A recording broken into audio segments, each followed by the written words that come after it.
Figure it out? No. You're getting in the way of my shadow. You're creating a shadow.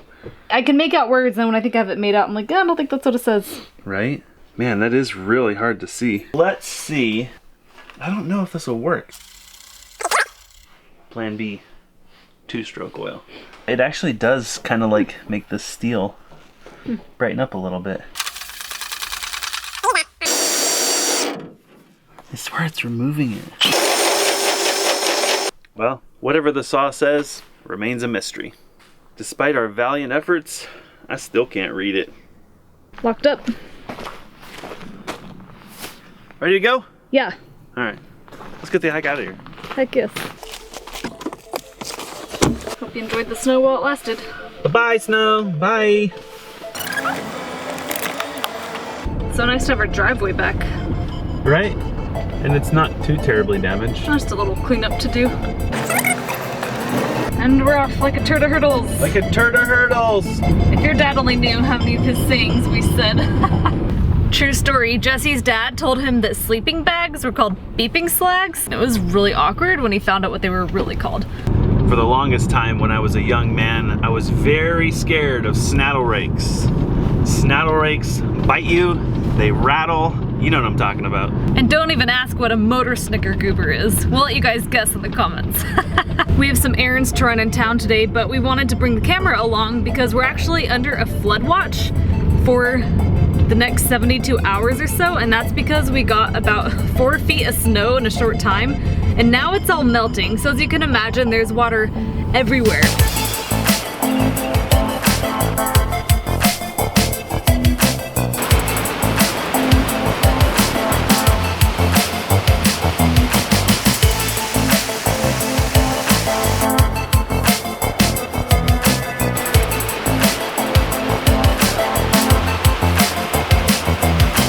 We know a lot of our followers and viewers are either currently shopping for rural property or thinking about it. And we had to make a lot of decisions when we bought our property, but we've become aware of many other factors that would be wise to consider when you're shopping for property. Some of those we thought we'd share with you today. One factor that's been extremely important for us is limiting the number of steep hills that are between us and the rest of the world. Now, there are steep hills on some of the paths that we take, but we're not required to go up or down a really steep hill to get to our property. That's become extremely critical for us because we live in a northern climate, and this winter turned out to be a very severe winter. And some of the other folks in the area do have driveways like this where they have to go up a really steep hill. And for some of those folks, it means you can't get in or out for at least a couple of days. When the snow and ice starts to build up, it makes those hills treacherous. So getting home or even getting to work becomes deadly. We have to transport our water currently, and water is heavy. In the interest of not needing an extremely heavy duty truck just to haul our water, it's better for us if there aren't any major hills between us and our property. What do we got here? This is runoff.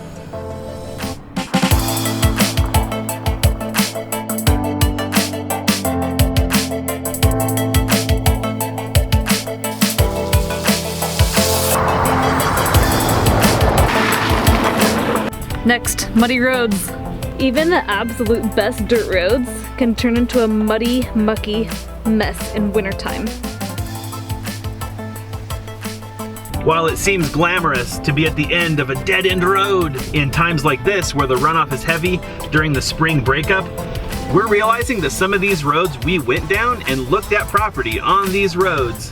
Getting to that property right now, it's not gonna happen.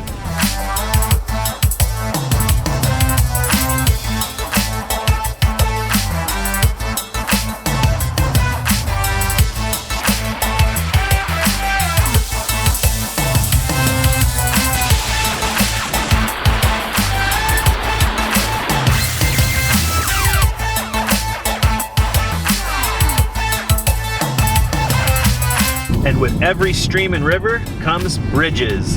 A lot of the bridges in this area have been threatened by this high water. In fact, last year, one of the main connecting bridges on a nearby stream washed out completely, and the transportation department said, we don't plan on fixing it.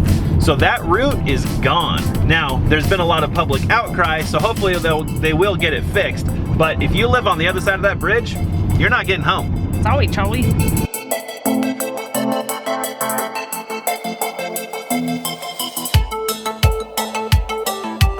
Another thing we realized really quickly is that all of those beautiful trees that make it such a beautiful place to live, those become roadblocks during a windstorm. So you might kind of look around a little bit at the trees that are between you and population and ask yourself, if a really good windstorm came through, would those block the road? If the answer is yes, you probably don't have to not buy the property, but you might at least keep a handsaw or even a chainsaw in your rig.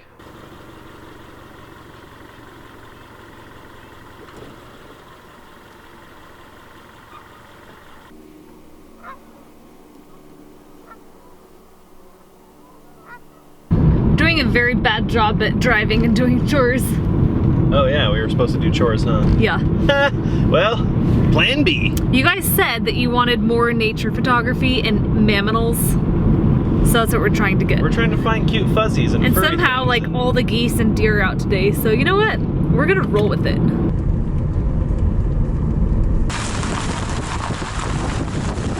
Time for a pit stop. Time for a pit stop. All right, we'll do one chore and then we're gonna keep doing what we were doing before. Always kind of did want to be a part of a NASCAR team, you know, like ran. Forgot our work clothes, wearing our fancy duds. Gotta get all my girly clothes, Right. get on my man face. I brought my man jacket. Maybe I can change the You tires. brought your man jacket? Yeah, do you want to see wait. it? You have a man jacket? Heck yeah. All right, let's see this supposed man jacket. It is pink. It's dirty as heck, see? Wait. You find me one straight man that would wear that jacket. I got a second jacket because I was like, you know what? I don't want to wear this all the time. I don't want to be a walking pigsty. True story. Just like this.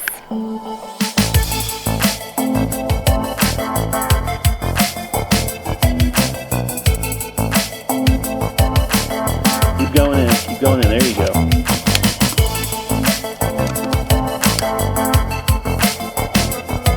Done. You know how I know we're ready for the major leagues? Huh. That's the only dirt Nice. we got on ourselves. That's awesome. And we're surrounded by mud. Heck yeah. Where are we going next, Jesse? To the railroad. Choo choo. We didn't time that. All aboard. All aboard the can't get home cause the train's blocking the road. Good timing. Ha.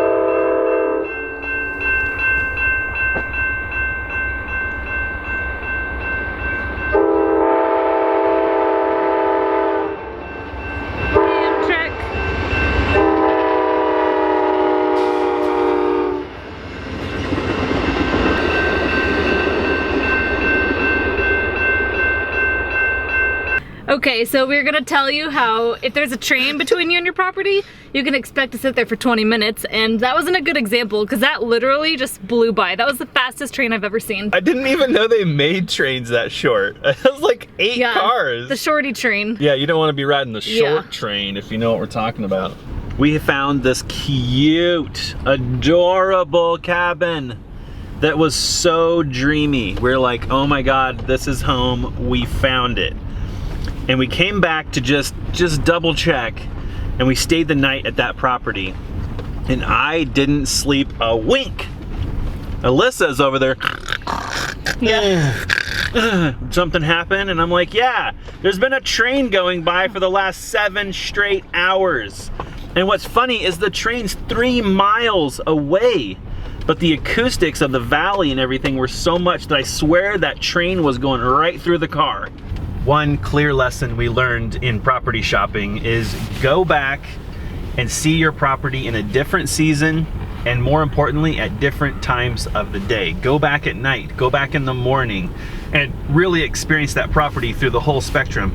If you go in the middle of the day, in the middle of August, you're getting a very tiny snapshot of that property.